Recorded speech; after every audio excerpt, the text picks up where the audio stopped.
जब भी इतिहास के पन्नों को खंगाला जाता है तो एक या दो ऐसे इंसिडेंट्स जरूर मिलते हैं जो कि पूरे इतिहास को बदल देते हैं।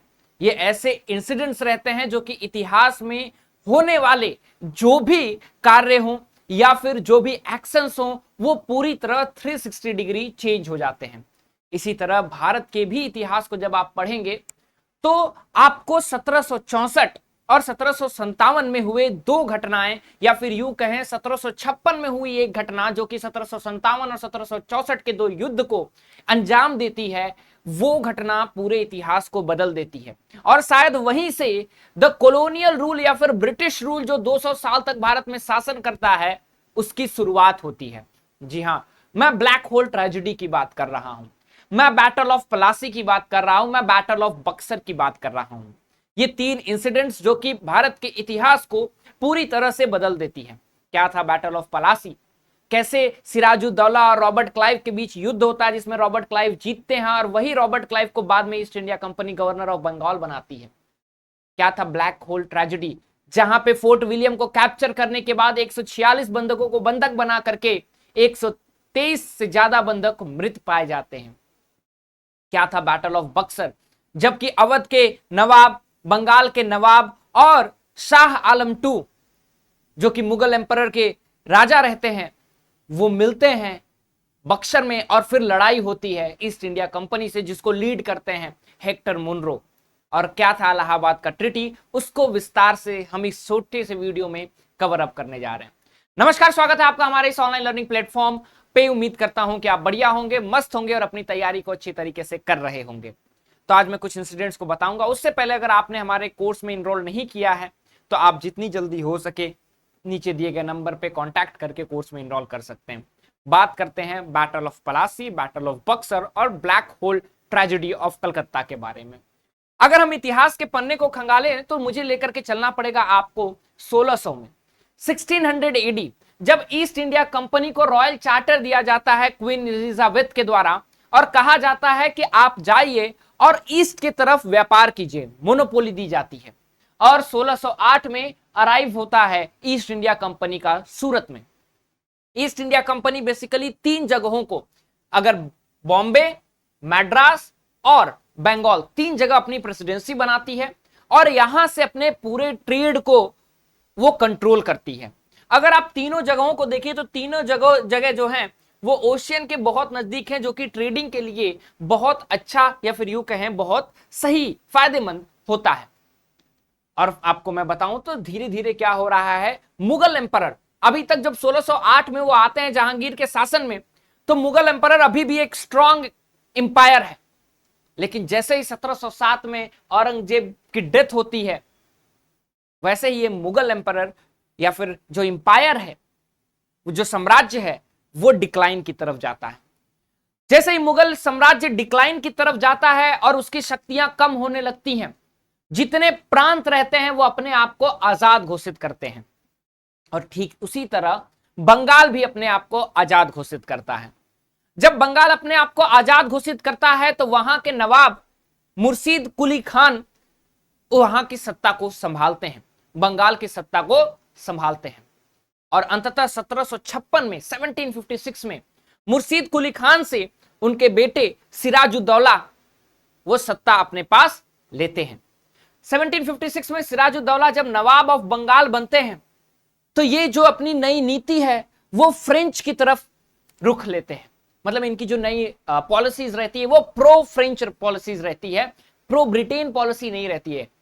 और इससे ब्रिटेन के लोगों को या फिर ईस्ट इंडिया कंपनी को बहुत ज्यादा दिक्कत परेशानी हो रही थी। जो व्यापार करने में ईस्ट इंडिया कंपनी को दिक्कत हो रही थी, नवाब जो बंगाल के उस वक्त के रहते हैं सिराजुद्दौला, उतना ज्यादा दिक्कत मुर्शीद कुली खान के समय नहीं रहती है। और यही फिर इंसिडेंट हम देखते हैं आगे भयानक रुख लेता है, क्योंकि इन दो इंसिडेंट के बीच में एक बड़ा इंसिडेंट होता है जैसे ही ये नवाब बनते हैं बंगाल के। और इंसिडेंट है 1756 में हुए ब्लैक होल ट्रेजेडी के बारे में। ब्लैक होल ट्रेजेडी क्या था? बेसिकली 1756 का ही समय है जब सिराजुद्दौला फोर्ट विलियम जो बंगाल में ईस्ट इंडिया कंपनी का फोर्ट रहता है उसको कैप्चर करते हैं और वहां पे 146 अंग्रेजों को बंधक बनाते हैं। बंधक बनाने के बाद इन सभी अंग्रेजों को वो एक बंद छोटे से कोठरी में कमरे में कर देते हैं और सुबह होते होते 146 में से कहा जाता है कि 123 लोग मृत पाए गए और जो जिंदा बचे उनमें से एक व्यक्ति जाता है और गवर्नर ऑफ बंगाल जो रहते हैं उनको पूरी कहानी बताता है कि कैसे दर्दनाक तरीके से 123 लोगों की मौत हुई है। और ईस्ट इंडिया कंपनी को लगता है कि ये हमारे ईगो के लिए बहुत बड़ा इंसिडेंट है। कहते हैं ईगो हर्ट जो हुआ वो शायद इसी इंसिडेंट से हुआ। और इस इंसिडेंट के बाद बुलाया जाता है रॉबर्ट क्लाइव को मद्रास से बंगाल की तरफ। रॉबर्ट क्लाइव आते हैं और मिलिट्री को लीड करते हैं और 23 जून 1957 को होता है हमारा बैटल ऑफ पलासी। ये आप देख रहे हैं, ये रॉबर्ट क्लाइव है, ये हेक्टर मुनरो है, ठीक है। तो रॉबर्ट क्लाइव क्या करते हैं, लीड करते हैं, ठीक है। और बैटल ऑफ पलासी जो है वो 23 जून 1757 को होता है, Robert Clive versus Sirajuddaulah. Sirajuddaulah यहां पे हार जाते हैं। क्यों? क्योंकि उनके जो ट्रेजरर रहते हैं, उनके जो सेनापति रहते हैं, ठीक है, मीर जाफर, वही उनको धोखा दे देते हैं और जिसके कारण सिराजुद्दौला हार जाते हैं। जब सिराजुद्दौला हारते हैं तो उसका कारण रहता है क्योंकि ईस्ट इंडिया कंपनी ने कहा था कि सिराजुद्दौला जब हटेंगे नवाब से तो हम लोग मीर जाफर को बना देंगे, इसलिए मीर जाफर इनको धोखा देते हैं। और 1757 से लेकर के 1760 तक मीर जाफर सत्ता में रहते हैं, लेकिन कहते हैं सत्ता का रंग ही अलग है। मीर जाफर जब नवाब ऑफ बंगाल बनते हैं तो उनको लगता है कि हम तो बंगाल सबसे बड़े प्रोविंस के प्रांत के नवाब हैं और यहां से फिर चालू करते हैं वो अपना रूल, अपना शासन, और ईस्ट इंडिया कंपनी के थोड़ा खिलाफ भी जाने लगते हैं। और इसीलिए ईस्ट इंडिया कंपनी इनको तख्ता पलट कराती है और इन्हीं के जो दामाद रहते हैं सन इन लॉ, उनको हटाती है और 1760 से मीर कासिम को बंगाल ऑफ नवाब नियुक्त किया जाता है। मीर कासिम जब बंगाल ऑफ नवाब नियुक्त करते हैं 1960 में, तो ये भी मीर जाफर से भी अलग होकर के, या फिर यूं कहें एक बहुत ही कैपेबल रूलर रहते हैं और ईस्ट इंडिया कंपनी को अपने ऊपर हावी होने नहीं देते हैं। और इसी कारणवश क्या होता है, ईस्ट इंडिया कंपनी इनसे भी नाराज रहती है। ये कहते हैं कि मैं एक रूलर हूं, मैं अपनी जनता के लिए अपने हिसाब से रूल करूंगा। और जब ये अपने हिसाब से रूल करते हैं तो ईस्ट इंडिया कंपनी को कहीं ना कहीं खटकता है कि ये आज नवाब हैं तो बस मेरी वजह से हैं। और फिर 1764 में एक छोटी मोटी लड़ाई होती है जिसमें ईस्ट इंडिया कंपनी से मीर कासिम पूरी तरह से हार जाते हैं। और यहां पे इस कहानी को थोड़ा सा हम लोग एक पॉज देते हैं और लेकर के चलता हूं मैं आपको भारत का। अभी भी भारत में शाह आलम मुगल का एम्पायर का राज है। शाह आलम इंडिया के जो है एम्पायर, जो है मुगल एम्पायर, उसके अभी भी हेड है। वही अवध के जो महाराज रहते हैं या फिर नवाब रहते हैं शुजा-उद-दौला, वो बेसिकली अफगान के साथ जो ट्राइबल्स रहते हैं अफगान के, उनके साथ मिलकर के मराठाओं को 1764 में हराते हैं। याद रखिएगा 1764 में जहां मीर कासिम हार गए ईस्ट इंडिया कंपनी से, वहीं पे मराठाओं को अफगानिस्तान के ट्राइबल से मिलकर के अवध के जो नवाब रहते हैं वो मराठाओं को हराते हैं और उनके अंदर एक अलग कॉन्फिडेंस रहता है। फिर मुलाकात होती है शाह आलम टू का, अवध के नवाब का और नवाब ऑफ बंगाल के। जब इन तीनों लोगों की मुलाकात होती है और बात होती है कि अबे हमें ईस्ट इंडिया कंपनी से जो बंगाल है उसको हमें कैप्चर करना होगा। और फाइनली 22 अक्टूबर 1764 को बैटल ऑफ बक्सर होता है। जब बैटल ऑफ बक्सर होता है उस बैटल में 3 लोग इन्वॉल्व रहते हैं, शुजा-उद-दौला, मीर कासिम और शाह आलम, ठीक है। ये तीनों लोग लड़ते हैं वर्सेस ईस्ट इंडिया कंपनी और इस बार लीड कर रहे होते हैं हेक्टर मुनरो 1764 में। और जैसे ही बैटल ऑफ बक्सर होता है और ईस्ट इंडिया कंपनी जीतती है तो ईस्ट इंडिया कंपनी के पास अवध, पूरा इंडिया यूं कहें क्योंकि शाह आलम भी हार गए रहते हैं, और बंगाल एक बड़ा प्रोविंस आ गया रहता है। तो ब्रिटेन से बड़ी टेरिटरी तो ईस्ट इंडिया कंपनी के पास रहती है। और इस जीत की जो शांति है या फिर यूं कहें ये जो वॉर एंड होता है वो ट्रीटी ऑफ इलाहाबाद से 1765 में होता है।